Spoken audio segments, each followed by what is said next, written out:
Hi, everybody. Welcome back to MTRA Bedtime Stories. We are currently reading Little House on the Prairie by Laurel Ingalls Wilder. And we are now headed into Chapter 8. Are you ready? Last night we had all the wolves. I wonder what's going to happen today. Laura felt a soft warmth on her face and opened her eyes into morning sunshine. Mary was talking to Ma by the camp fire. Laura ran outdoors, all bare inside her nightgown. There were no wolves to be seen, only their tracks were thick around the house and the stable. Pa came whistling up the creek road. He put his gun on its pegs and led Pete and Patty to the creek to drink as usual. He had followed the wolf tracks so far that he knew they were far away now, following a herd of deer. The mustangs shied at the wolves' tracks and perked their ears nervously, and Pet kept her colt close at her side. But they went willingly with Pa, who knew there was nothing to fear. Breakfast was ready. When Pa came back from the creek, they all sat by the fire and ate fried mush and prairie chicken hash. Pa said he would make a door that very day. He wanted more than a quilt between them and the wolves next time.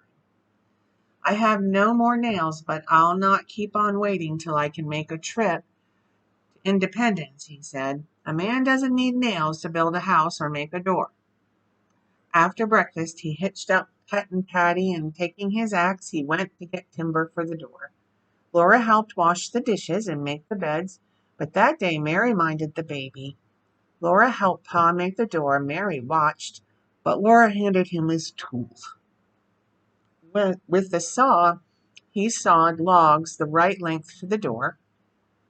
He sawed shorter lengths for cross pieces. Then with the axe, he split the logs into slabs and smoothed them nicely.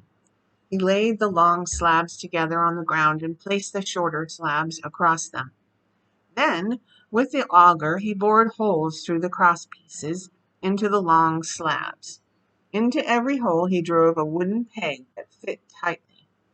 That made the door. It was a good oak door, solid and strong. For the hinges, he cut 3 long straps. One hinge was to be near the top of the door, one near the bottom, and one in the middle. He fastened them first to the door in his way. He laid a little piece of wood on the door and bored a hole through it into the door. Then he doubled one end of a strap around the little piece of wood and with his knife cut round holes through the strap. He laid the little piece of wood on the door again with the strap doubled around it, and all the holes making one hole. Then Laura gave him a peg and the hammer, and he drove the peg into the hole. The peg went through the strap and the little piece of wood, and through the strap again and into the door. That held the strap so it couldn't get loose. I told you a fellow doesn't need nails, Pa said. When he had fastened the 3 hinges to the door, he set the door in the doorway. It fitted. Then he pegged strips of wood to the old slabs on either side of the doorway to keep the door from swinging outward. He set the door in place again, and Laura stood against it to hold it there, while Pa fastened the hinges to the door frame. But before he did this, he had made the latch on the door, because, of course, there must be some way to keep a door shut. This was the way he made the latch. First, he hewed a short, thick piece of oak. From one side of this, in the middle, he cut a wide, deep notch. He pegged his stick to the inside of the door, up and down and near the edge. He put the notch side against the door so that the notch made a little slot. Ooh, excuse me, I'm tired. Then he hewed and whittled a long, smaller stick. The stick was small enough to slip easily through the slot. He slid one end of it through the slot, and he pegged the other end to the door. But he did not peg it tightly. The peg was solid and firm in the door, but the hole in the stick was larger than the peg. The only thing that held the stick on the door was the slot. The stick was the latch. It turned easily on the peg, and its loose end moved up and down in the slot. and the loose end of it was long enough to go through the slot and across the crack between the door and the wall and to lie against the wall when the door was shut. When Pa and Laura had hung the door in the doorway, Pa marked the spot on the wall where the end of the latch came. Over that spot he pegged to the wall a stout piece of oak. This piece of oak was cut out at the top so that the latch could drop between it and the wall. Now Laura pushed the door shut, and while she pushed, she lifted the end of the latch as high as it would go in the slot. Then she let it fall into its place behind the stout piece of oak. That held the latch against the wall, and the up and down strip held the latch in its slot against the door. Nobody could break in without breaking the strong latch in two. But there must be a way to lift the latch from the outside. So Pa made the latch string. He cut it from a long strip of good leather. He tied one end to the latch between the peg and the slot. Above the latch he bored a small hole through the door, and he pushed the end of the latch string through the hole. Laura stood outside, and when the end of the latch string came through the hole, she took hold of it and pulled. She could pull, hard enough to lift the latch and let herself in. The door was finished. It was strong and solid, made of thick oak and oak slabs across it, all pegged together with good stout pegs. The latch string was out. If you wanted to come in, you pulled the latch string, but if you were inside and you wanted to keep anyone out, then you pulled the latch string in through its hole and nobody could get in.